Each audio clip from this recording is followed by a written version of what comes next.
Awesome, awesome, awesome. All right, Michael, here you go. Five, four, three, two, one. So he can laugh at me. Welcome, audience, to the Unmasked Podcast. I'm so excited to be with you today and have my beautiful co-host with her purple hair again. So I'm so excited she's got the purple hair. So my purple unicorn, Diamond Trip. Welcome, Diamond. I appreciate that. Yeah, it's crazy that it comes across purple. It's blue. It's like indigo. It's like dark blue, but it's one of those things where you got to change it up. You got I to I know I might have to do like the temporary dye or something one time and like surprise everybody. I feel So like you've said that before and you haven't done it. Now you got to do it. I'm gonna have to do it. So you're gonna have to hold me to that. Everybody keeps wanting me, like my husband wants me to dye it like red. Like I don't think I would be a very good redhead, but hey, maybe I got that fiery personality to do that every once in a while. I don't know, but we'll see. So, but it does. I like Diamond's hair colors all the time, and it looks good up against the shrooms. So it's a good contrast for the shrooms. I love it. Like I need to get like my kids were joking with me the other day because I was like, I need to get like a screen behind me. And one of my youngest sons goes, he's like, what are you gonna do? Get marijuana plants put on the on mom? And I was like, well, hey, if it works, it works. So awesome. But to our listeners, we are super excited that you're here with us. And um the new year is coming about, and a lot of exciting things are happening. And we're going to talk about kind of an interesting topic. This is something Diamond brought up, and I'm going to kind of let her introduce the topic and share with us where we're going to go, and then we'll just start chatting about it. So, there you go, Diamond. Thank you. So, as usual, Rachel asked me, she's like, what are we going to talk about? What would be good for the new year? And I was like, well, this is what I'm feeling right now. And lo and behold, when I lean into my design, if you look at that and talk about what I'm experiencing, it ends up being whatever we're going to do. So today we are talking about canceling the outside noise. I realized really recently that somehow I let myself get to a point where I was feeling overwhelmed in my business. And I was like, why do I feel that way?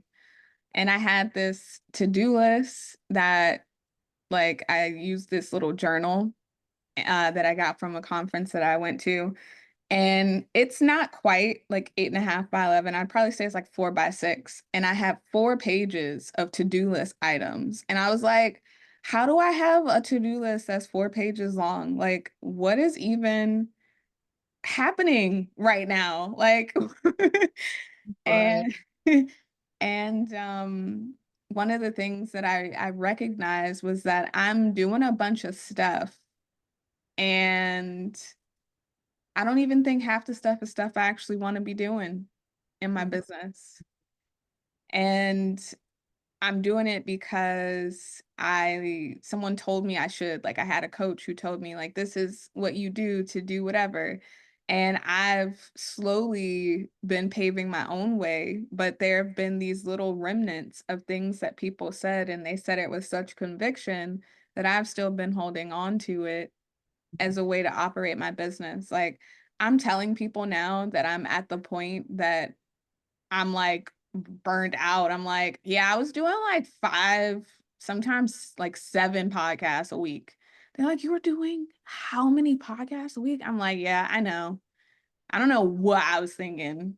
And then and then I always blame it on the gate of extremes. Because that's apparently how I learn. I gotta go to one extreme entirely and then find a way to be like, oh, that was too much. How do I adjust this and make it reasonable, or do I need to let it go? But the root of that, the root of the extreme is learning a piece of information that was like, oh yeah, that does make sense. That does seem like the way to go. And not actually recognizing that that was something that I needed to sit with, not just agree to. I think so many of us, like when something is explained, like especially a business or a marketing concept, because we're all all marketing is anyway. It's like we're just throwing some stuff and we're seeing what sticks, and then we see what sticks and we're like, oh, that's the way. And then you repeat it. Like that's how you figure out what works for you. And I am being told suggestions that sound really good and they have a lot of merit to them. And I'm like, that's the way, without even knowing that I'm getting like caught up in new shiny object syndrome. So I'm in a place right now where I am canceling out outside noise. I was in a 3-day summit. I signed up for a 3-day summit on like how to build communities. I was like 2 presentations in, I was like, you know this, like, you don't need to sit through 3 days worth of people talking about how they built successful communities and then taking all of what they did and thinking that's what you have to do now. Like, there are a bunch of ways to build something. So that's where I am right now. It's like figuring out like what is it that I actually want to do in my business, not just what I think I have to. Like posting 3 times a day. I don't want to do that. Somebody told me I had to. Isn't it? How do I want to say this without sounding so like condescending in a way?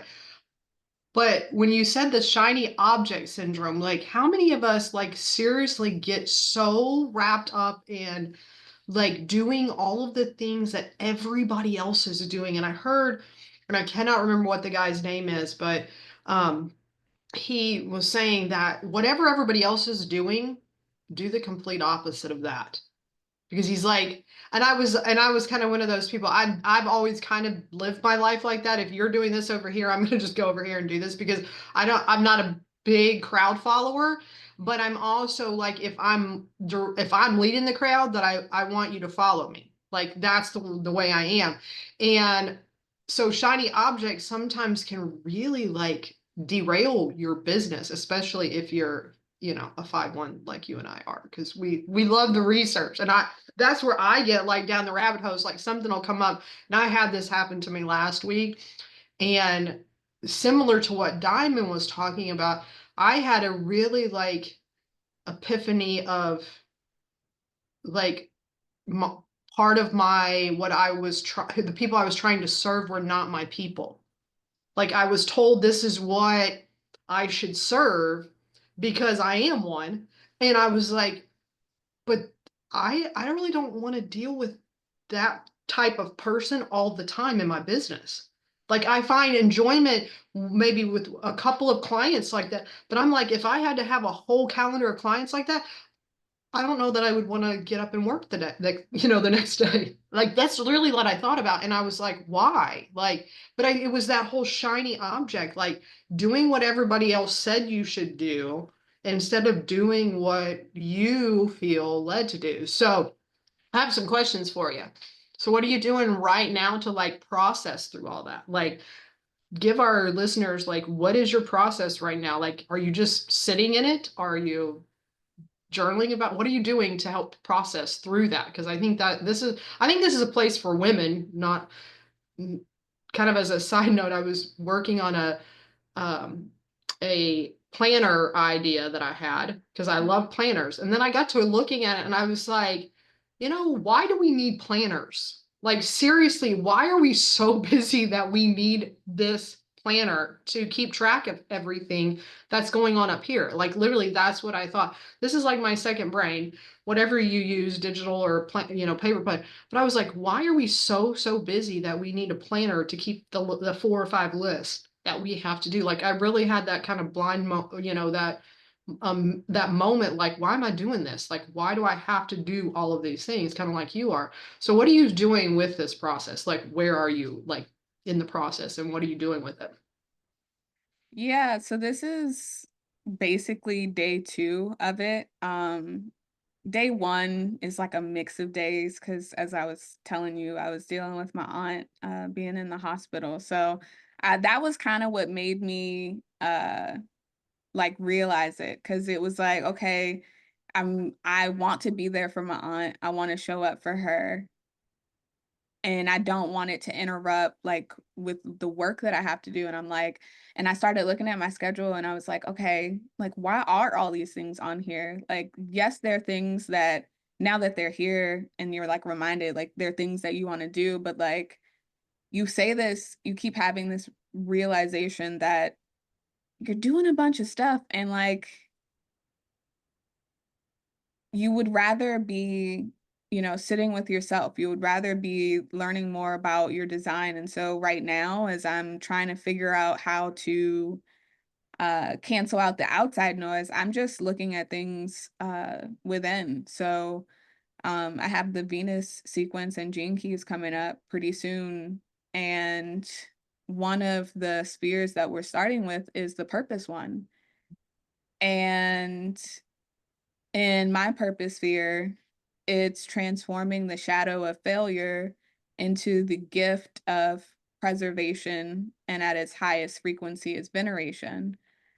And I just see how living in like that fear of failure got a lot of these things on my list because so many people were like, well, this is what worked for me. And then somebody else confirmed it. And then I was like, well, if it's working for them, then maybe I should be doing that too.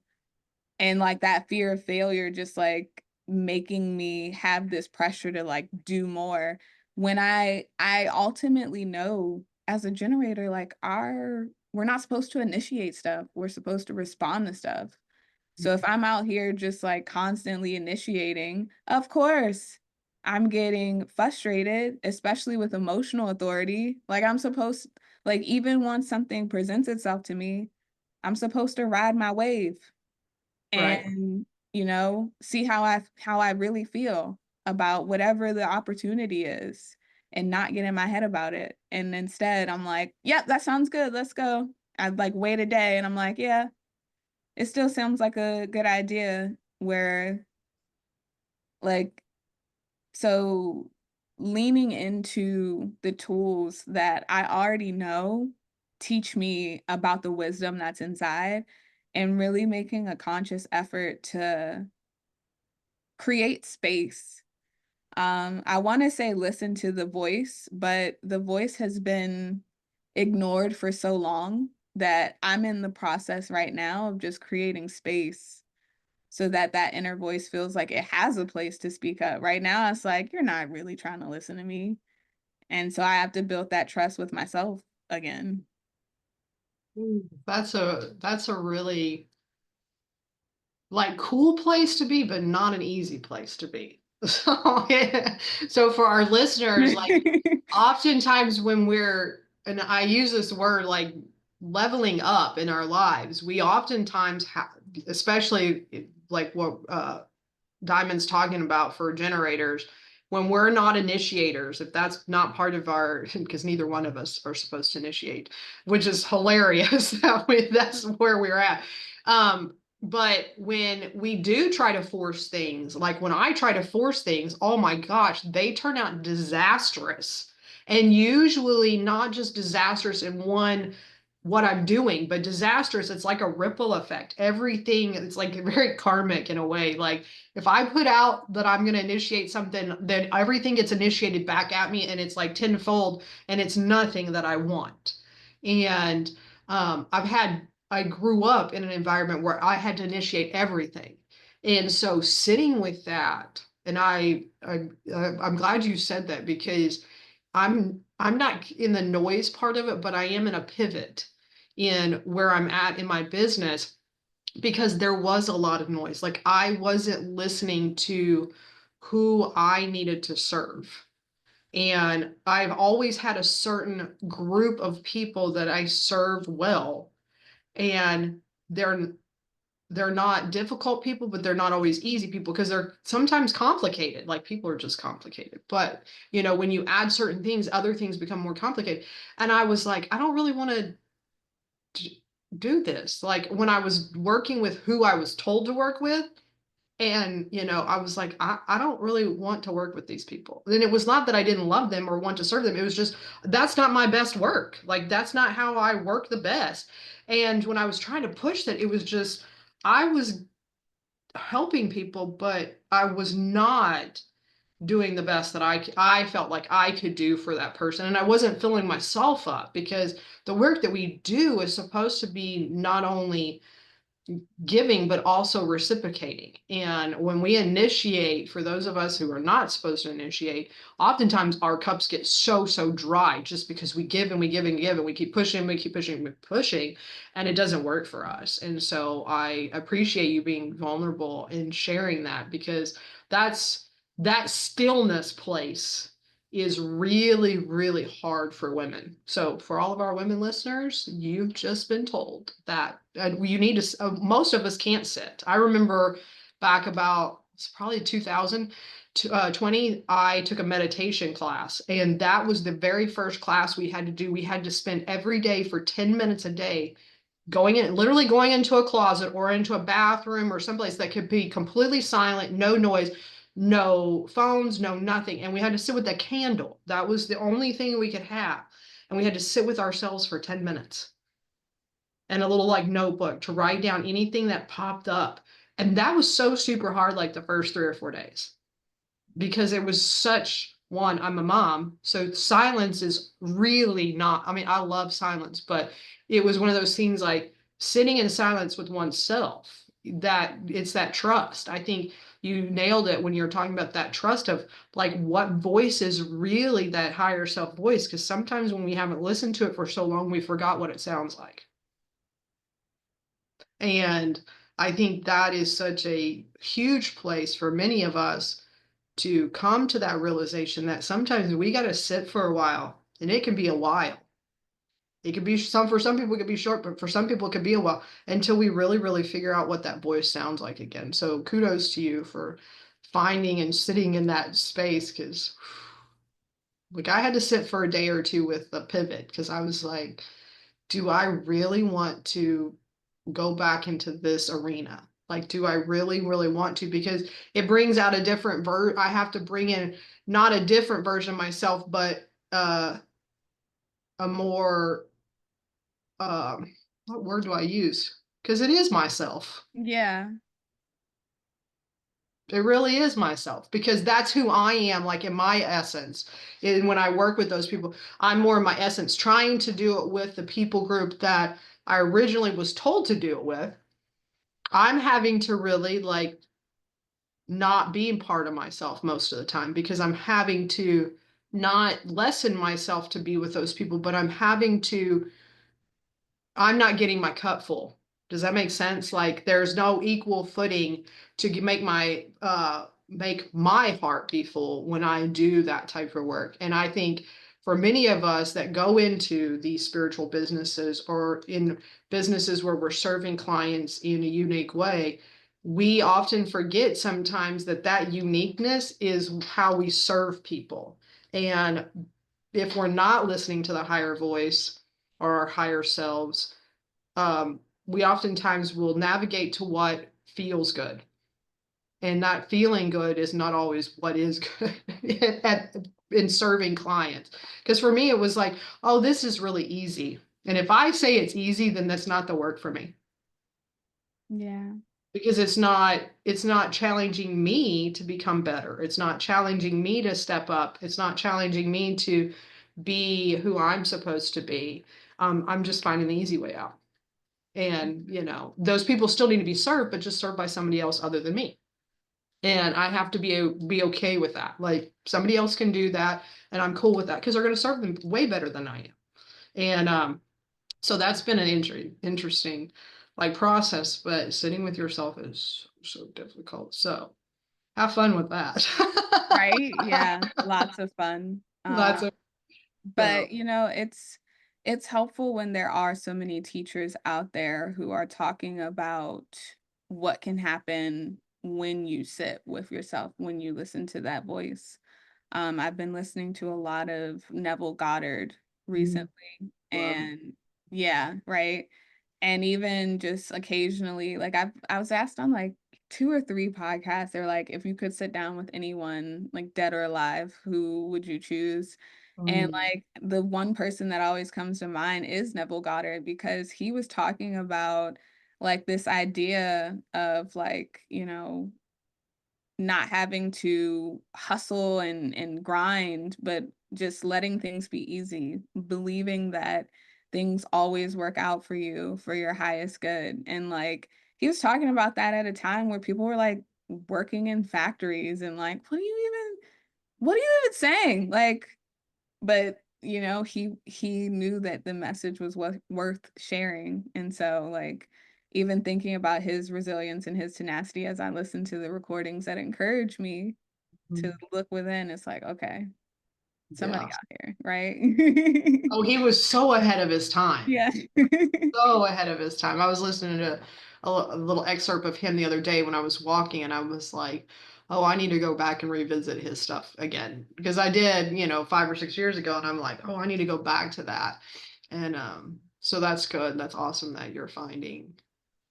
And that's one of the things, one of the steps for our listeners. Once you've sat in that space, sometimes even the silence will bring other teachers and leaders and guides to you because they do have a message for you. They do have a nugget there for you. And, um, for me, sometimes it's even in the noise, it's making sure I'm listening to the right people at the right, at those times. And so, like, if I am in my business and I'm listening to a lot of business people and I get all these business ideas, and there's too many of them, sometimes I just have to shut them all off and go back into like the spiritual realm and just listen to somebody because it's not going to have me thinking of all these different ideas over here that are floating around that are not solidifying for a very good reason. And usually when I get back into like the spiritual teachers and they'll say something, I'm like, okay, that is so not me. That is so not me. This is not me. I'm like, oh, I need to be, pivoting to this. And it was like, that's kind of how my pivot happened was I had a colleague that came to me for some help with some stuff.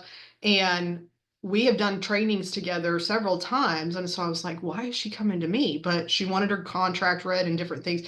And so we went through this and I said something to her about her business because she was kind of in a place of pivoting too. And she kind of was like, she threw it back at me. She's like, well, aren't your guides telling you the same thing? And I was like, yeah, in a way. And I was like, and so she kind of asked me a couple questions like on the spot. And I was like, well, and at first I was kind of like taken back. My sevens in my chart were like, yeah, I was like going back into my little mask, covering up. And so funny because she has the same placement of that in her chart. So we were like, it was really fun because we were marrying each other like all the way through the discussion. And but when she asked me a certain question, I was like, no, I honestly, I hate doing that in my business. And she's like, why are you doing it then? And I was like, because I was told to do that. And she's like, well, then don't do the work, but do it in a different way. Like do it in a way that satisfies you. And I was like, oh, why can't I do it like that? And so like after that, like it all flowed, like everything I was really, other than the marketing piece, which that always seems to not flow. But we're gonna have to figure out that one because that that's like, but sometimes what people say to market how they want to market, like I'm not gonna post 3 or 4 times a day, I'm not gonna get on TikToks and do 15 reels a day, I'm just not gonna do it. Like that's not where my demographic is, but it's just not like that's not who I am. And so why do it? Like if you can do that and have fun with it, go for it. But it's not for me. And so it's been it's interesting that we're both kind of going through similar things, but a little bit different. And, especially at the start of the year with everything coming and changing and the world is evolving into all the things that it's doing. And then, humans are evolving and we're seeing all of these changes come about. And so if you're in a place of change, like Diamond said, I really encourage you just to take time to sit. Take time to just, even if you carve out 10-15 minutes a day just to sit with yourself and cancel the noise. turn off the TikToks, turn off the YouTubes, turn off the dramas, turn off, like, and I've had to do that sometimes. Like I've just had to like put it all away, like leave it at home and go outside, walk in the, because I live in the desert. So if there's grass, I'm gonna go walk in it. If I find a patch of grass, my shoes are off and I am in it, because that's the way you connect and you ground. So I encourage people to do that, because I think that is really exciting, and we'll have to see where it's going to go for both of us. We'll have to Right. Yeah. tell our listeners when we figure it out. Right. Yeah. The follow-up to this episode. Where are they now? I always think of those episodes. So cool. Do you have anything else you want to share with our listeners about this topic, or? No, just encouraging you to find that voice and make sure that it's yours. Make sure it's not anyone else. Yeah. I love that. Make sure it's yours, not anybody else's. So we're going to leave the episode with that right there, because I don't think there needs to be anything else said. So make sure you stay tuned and listen to us for our next episode. Like, share, subscribe, do all the fun things that the bells and whistles below tell you to do, wherever you're seeing or watching this. If you have any questions, reach out to Diamond RI for any help with your human design. That's Diamond's area of expertise. If you're interested in soul contracts or energetic healing, that's my area. So let me know if you have anything to do with plants, depending on which plant species you want to work with. You got both of that. So there you go. You can tell which one Diamonds is, and I'm gonna have to put some type of decal in my office to tell people what mine is. So our plants of choice. So but there you go, listeners. So we hope to see you on the next episode of the Unmasked Podcast. So till next time.